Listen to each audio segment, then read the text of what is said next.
Okay, this is for people that believe in the pre-tribulation rapture.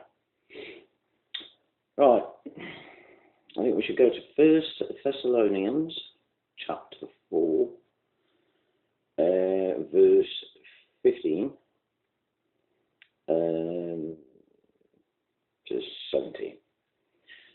For this we say unto you, for the word of the Lord, that we which are alive and remain unto the coming of the Lord, so there's going to be people here, people of God,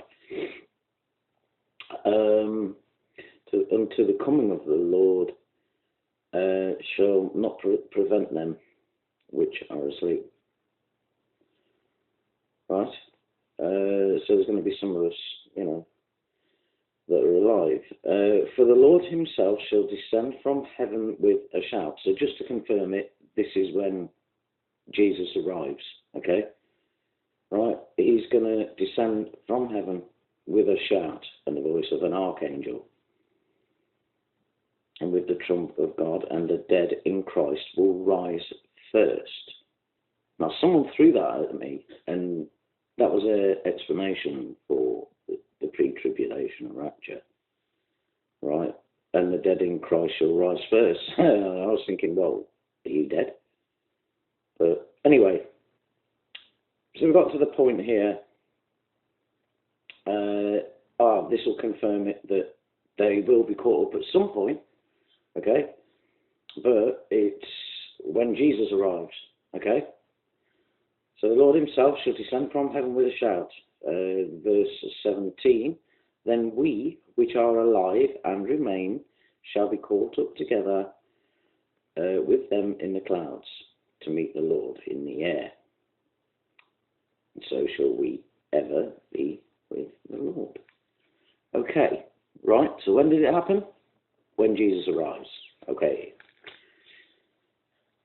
So, at this point, we'll go to Matthew 24 to 29, just to establish when Jesus arrives. Now, this is important. Immediately after the tribulation of those days, so shall the sun be darkened, and the moon shall not give her light, and the stars shall fall from heaven, and the powers of the heavens shall be shaken. Then shall appear, this is verse 30,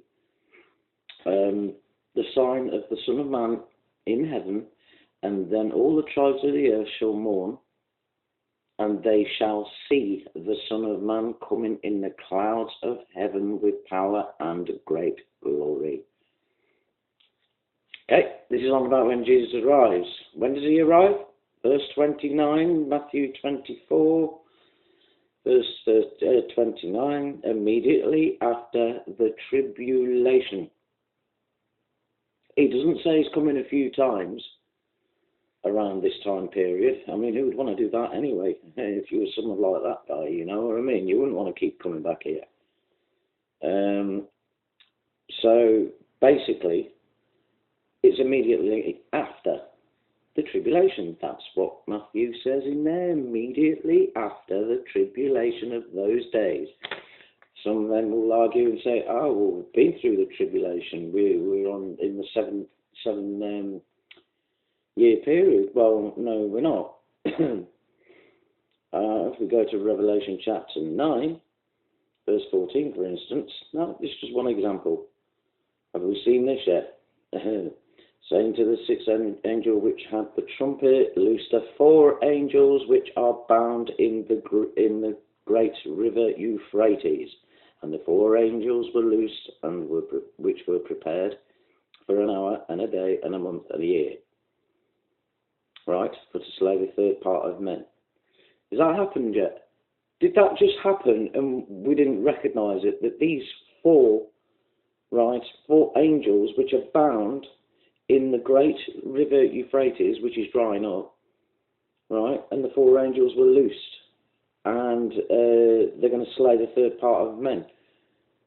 So, did we miss this or something? I mean, if you really think that the 7-year tribulation is nearly up, you've got something else coming, mate.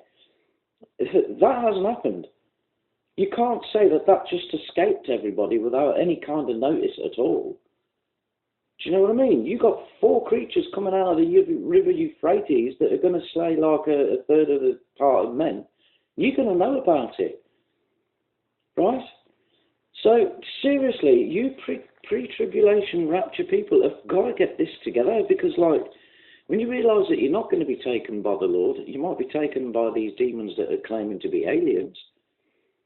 I don't know how that's all going to work out. I can't actually sort of say, but you know, Lucifer's got to fake everything first anyway. Every time anything's like going to happen, it'll be like they'll fake it, and then like the real thing will happen, the real prophecy. And that's the way it's going to happen. I mean, we're going to see a fake Jesus before we get the real deal, before we see him, before we see our Lord. And it's after the